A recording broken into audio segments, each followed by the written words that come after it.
Assalamualaikum warahmatullahi wabarakatuh. Alhamdulillahil qail fi kitabihil karim. Ya ayyuhalladzina amanu atiullaha wa atiur rasul wa ulil amri minkum. Shadaqallahul azim. Alhamdulillah, pada bulan yang penuh keberkahan ini kita kembali bisa hadir memberikan pencerahan untuk seluruh masyarakat, seluruh jamaah mengenai puasa pada bulan Ramadan. Kali ini kami coba membaca firman Allah yang berbunyi, Ya ayyuhalladzina amanu atiullah. Wahai orang-orang yang beriman, taatilah Allah. Wahai orang-orang beriman, taatilah Rasul. Dan taatilah pemerintah kita.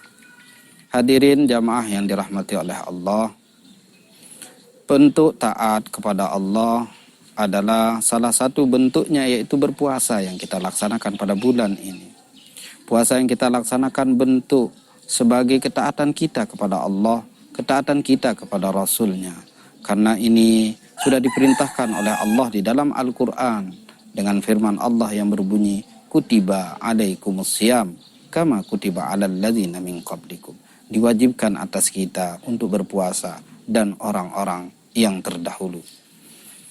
Bentuk ketaatan kita kepada Allah merupakan kewajiban bagi umat Islam. Bentuk ketaatan kita kepada Rasulullah sallallahu alaihi wasallam juga merupakan kewajiban.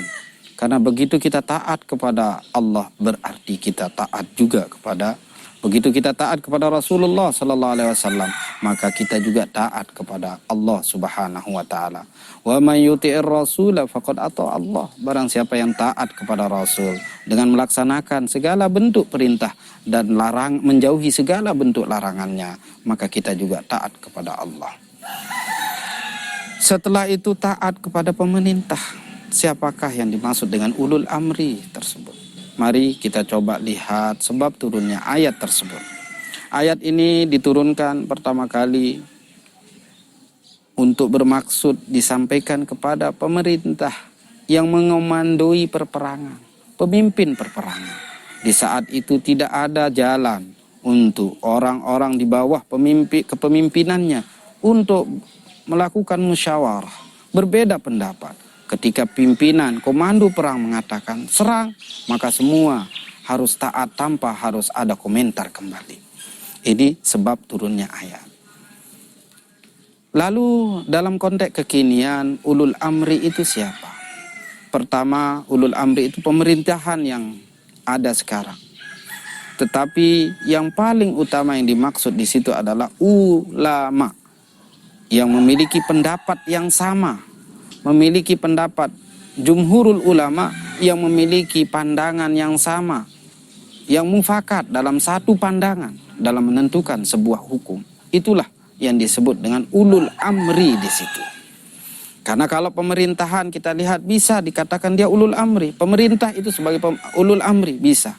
Akan tetapi karena di sana ada kepentingan, ada nilai politis ditentukan, ada nilai ekonominya, maka ahli tafsir termasuk Imam An-Nawawi Al-Bantani mengatakan bahwasanya ulul amri yang paling cocok itu diartikan adalah ahli agama atau ulama yang mufakat dalam menentukan sebuah hukum. Kalau terjadi perbedaan berarti tidak wajib kita taati.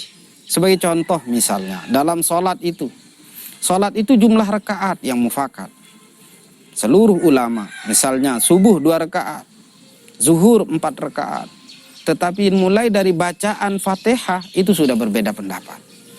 Ada yang mengatakan wajib pakai basmalah. Ada yang mengatakan tidak perlu pakai basmalah. Atau dibaca tetapi secara diam, sir di dalam hati. Ini terjadi perbedaan. Berarti itu tidak wajib ditaati. Kunut apalagi itu sudah jelas banyak perbedaan. Ada yang mengatakan kunut, ada yang mengatakan tidak. Ini mazhab yang ada. Berarti itu tidak mufakat, tidak wajib kita taati. Ketika banyak jumhur, orang ahli di bidangnya masing-masing berkumpul menentukan suatu hukum, maka wajib bagi kita untuk mentaatinya.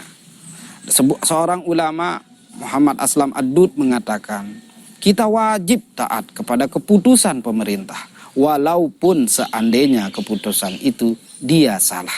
Karena setiap ijtihad yang dilakukan oleh ulama, kalau seandainya dia benar, maka dia akan mendapatkan 2 pahala.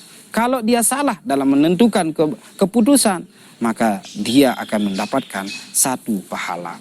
Hadirin jamaah yang dirahmati oleh Allah.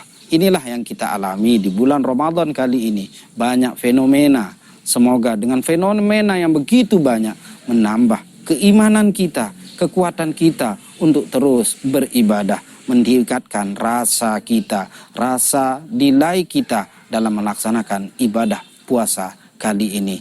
Semoga kita dikaruniakan kesehatan, keafiatan bagi kita semua. Terima kasih, mohon maaf atas segala kekurangan dan kesalahan. Wassalamualaikum warahmatullahi wabarakatuh.